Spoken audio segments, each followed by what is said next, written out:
हरे कृष्णा। तो सभी वैष्णव भक्तों के चरणों में दंडवत प्रणाम। कार्तिक मास महात्म्य अंतिम अध्याय।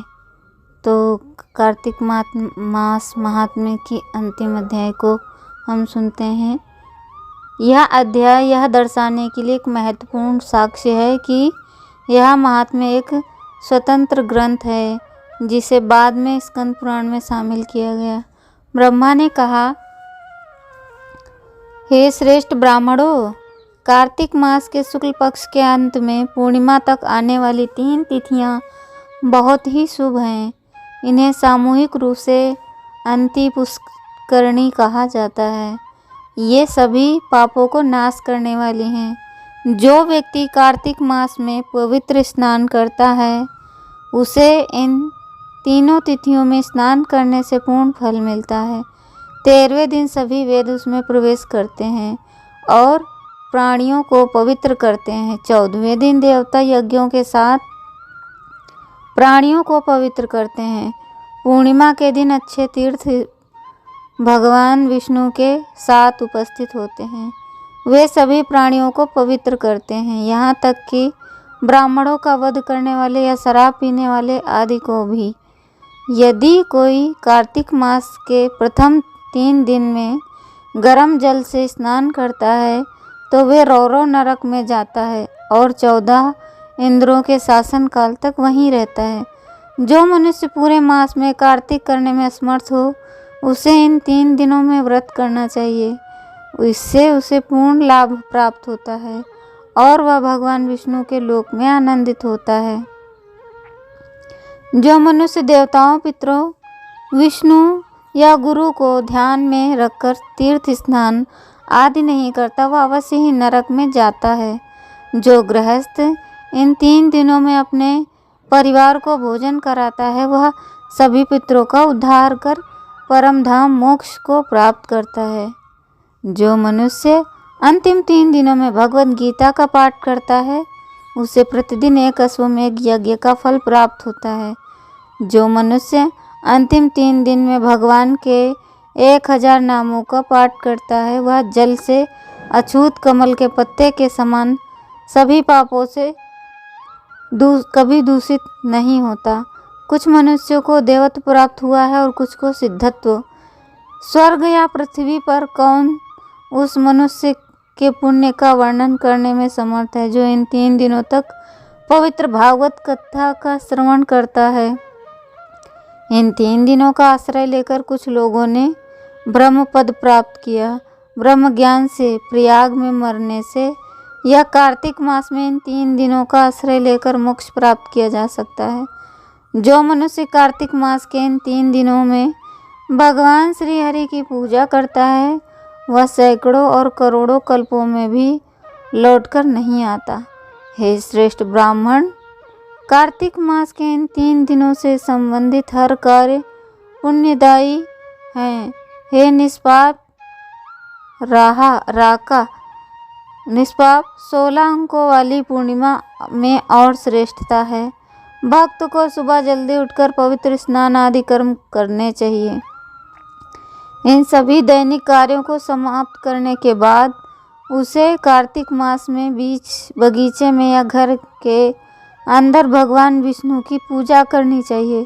उसे भगवान विष्णु की पूजा भक्ति करनी चाहिए। उसे वहाँ एक मंडप बनाना चाहिए जिसे केले के पेड़ों के ठूंठ, आम के फूल, कोमल पत्तों और गन्ने के तने से सजाया जाना चाहिए। भगवान को नाना प्रकार के वस्त्र पहनाकर उनकी पूजा करनी चाहिए। आम के पुष्पों और कोमल पत्तों सहित फलों से भगवान की पूजा करनी चाहिए। मनुष्य को सदैव पवित्र रहना चाहिए और कार्तिक महात्म्य को या तो पूरा सुनना चाहिए या उसका एक अध्याय या कम से कम एक श्लोक सुनना चाहिए। प्रतिदिन कम से कम 1 मुहूर्त 48 मिनट तक पुण्य प्रवचन सुनना चाहिए।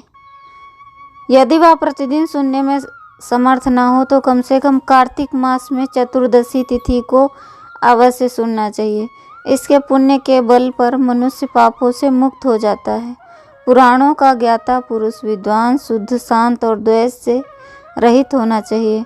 वह सज्जन, दयालु, बुद्धिमान और वाणी से निपुण होना चाहिए। उसे पुण्यमय कथा का वर्णन करना चाहिए। जब पुराणों का व्याख्याता व्यास आसन व्यासपीठ का आसीन हो जाए तो उसे उस दिन यह सत्र का भाग पूरा होने तक किसी को प्रणाम नहीं करना चाहिए। इस विद्वान विख्याता को अपना भाषण बुरे चरित्र, शूद्रों, हिंसक पशुओं से भरे स्थान में या जुआ घर में नहीं करना चाहिए। श्रोताओं को श्रद्धा और भक्ति से युक्त होना चाहिए। उन्हें अन्य विषयों में रुचि नहीं होनी चाहिए। उन्हें पवित्र, चतुर और मितभाषी होना चाहिए, तभी उन्हें पुण्य की प्राप्ति होगी। जो नीच और अधम मनुष्य बिना श्रद्धा के पुण्य कथा सुनते हैं वे प्रत्येक जन्म में दुख भोगते हैं। उन्हें पुण्य का लाभ कभी नहीं मिलता। भक्त को पुराणों का व्याख्याता का सुगंधित द्रव्य, माला, वस्त्र, आभूषण और नगद उपहारों से श्रद्धापूर्वक सम्मान करना चाहिए। जो लोग भक्ति पूर्वक कथा सुनते हैं वे कभी पापी या दरिद्र नहीं होते।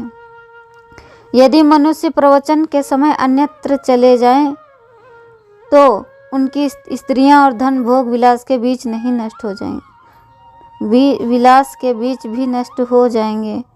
यदि दर्शकों में कोई व्यक्ति ऊंचे स्थान पर बैठा है और विनम्र नहीं है तो उसका पुनर्जन्म विषैले वृक्ष के रूप में होगा। यदि कोई दर्शकों में से सो जाता है तो उसका पुनर्जन्म जंगल में अजगर के रूप में होगा। यदि प्रवचन करते समय जो लोग शोर मचाते हैं और सबको परेशान करते हैं तो उन्हें करोड़ वर्ष, 10 लाख वर्ष तक नगर की यातनाएं झेलनी पड़ती हैं। उनका पुनर्जन्म ग्रामीण सुअर के रूप में होता है। जो लोग महान श्रेष्ठता और पौराणिक कथा का वर्णन करते हैं वे ब्रह्मा के लोक में 100 करोड़ कल्पों से भी अधिक समय तक निवास करते हैं। जो मनुष्य पुराणों के व्याख्याता को कंबल, मृगचर्म, वस्त्र, तख्त या बैठने के लिए ऊंचा स्थान देते हैं तथा जो मनुष्य उन्हें पहनाने के लिए वस्त्र या आभूषण आदि देते हैं वे ब्रह्मा के धाम में निवास करते हैं। यदि व्याख्याता संतुष्ट हो जाए तो वे सभी देवता संतुष्ट हो जाते हैं। इसीलिए भक्ति श्रद्धा से युक्त मनुष्य को चाहिए कि वह भक्ति पूर्वक उन्हें प्रसन्न करे।